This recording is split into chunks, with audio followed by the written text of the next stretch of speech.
cost him? $100 a month? $75? $50? Actually, Duncan got his $500,000 for under $28 a month, less than $1 a day. His secret? SelectQuote. In just minutes, a SelectQuote agent will comparison shop nearly a dozen highly rated life insurance companies and give you a choice of your 5 best rates. Duncan's wife, Cassie, got a $750,000 policy for under $22 a month. Give your family the security it needs at a price you can afford. Since 1985, SelectQuote has saved over 1 million families millions of dollars on life insurance. Call now, 800-932-5400, or visit SelectQuote.com. Discover what over 1 million families know now. We shop, you save. This is where life expresses itself as an endless flow of energy. Are you ready? Atlantis, Bahamas at heart. Book by May 31st for our best summer rates at 1-800-ATLANTIS or AtlantisBahamas.com. Mom, you called? Oh, hi, sweetie. I just want to show you something. Xfinity Mobile? Find my phone.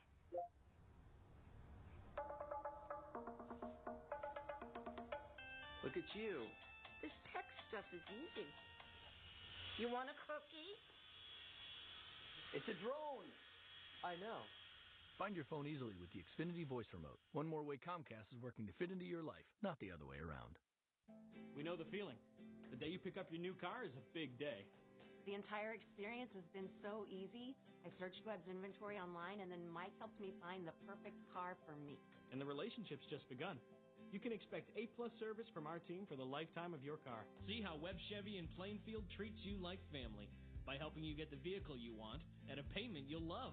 Visit Webb Chevy on Route 30 near 55 in Plainfield or online at WebbChevyPlainfield.com today.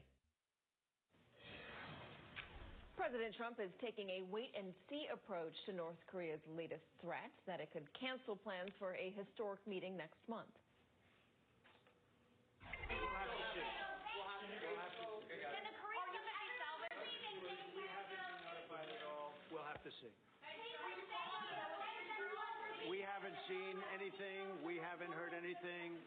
We will see what happens. Also confirmed that he's still insisting on denuclearization. Pyongyang said earlier that it could walk away from the summit if Washington tries to force the country to give up all of its nuclear weapons up front. North Korea has already called off scheduled talks with South Korea to protest joint military drills with the U.S. Those exercises happen every year. This is not the first time that North Korea has cast doubt on pledges related to its nuclear program. Let's bring in NBC News Pentagon correspondent Hans Nichols and Jeffrey Lewis, the director of East Asia Non-Proliferation Program at the Middlebury Institute of International Studies. Hans, what is the latest? Well, the latest from this building is that you have strategic ambiguity on what the approach to North Korea is going to be. Now, we've heard from South Korea that these military exercises will go on. They've been very clear about it. Here at the Pentagon, though, Katie, there's a slightly different approach.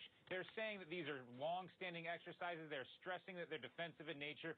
But if you listen to people carefully here, no one has said on the record that these military exercises on this stage of the negotiations, or this stage of the military exercises, Katie, because they never really fully articulated just what kind of assets would be used. So there's a lot of back and forth right now. Will they pull the B-52s? Well, the U.S. never said that B-52s would be in the offing. They've been very careful. The biggest change from the Pentagon in terms of their public posturing is about 2 months ago, they turned off all attention towards these military exercises.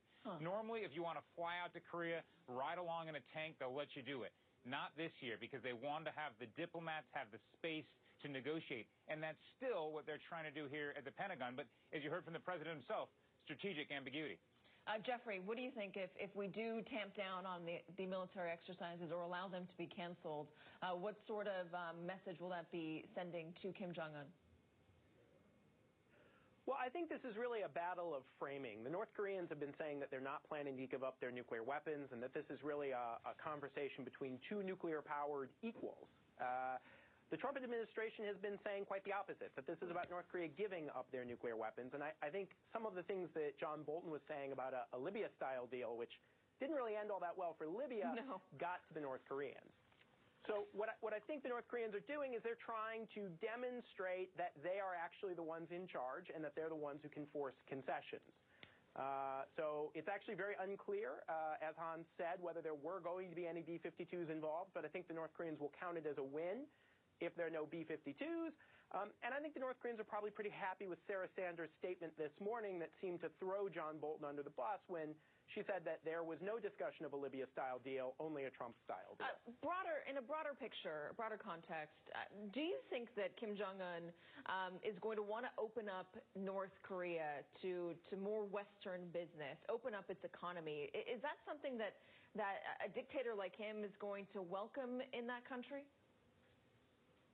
You know, I don't think it's that kind of opening. I mean, I think that the North Koreans want foreign investment. They want Chinese and South Korean money flowing in, but I think they're going to try to keep a pretty tight control on it. So in the past, when we've seen foreign investments in North Korea, they're very tightly circumscribed. The regime wants to wet its beak.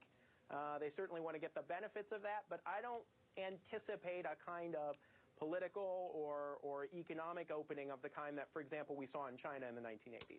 From 1 to 10, what are the chances, 1 being no chance, 10 being every chance, what are the chances that North Korea gives up its nukes in exchange for that, Jeffrey? You didn't give me the chance of 0. 0. There you go. Yeah. Jeffrey Lewis. It's not a funny story, but the answer was amusing. Jeffrey Lewis, I appreciate it. Hans Nichols, I appreciate it as well. Next up, things are looking good for women and Democrats in the midterms. About last night with Steve Kornacki. Don't go there. No.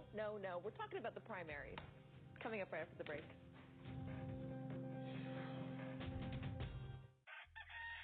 This is your wake-up call.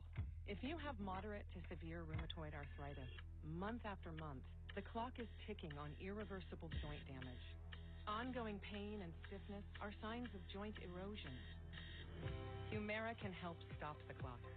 Prescribed for 15 years, Humira targets and blocks the source of inflammation that contributes to joint pain and irreversible damage. Humira can lower your ability to fight infection.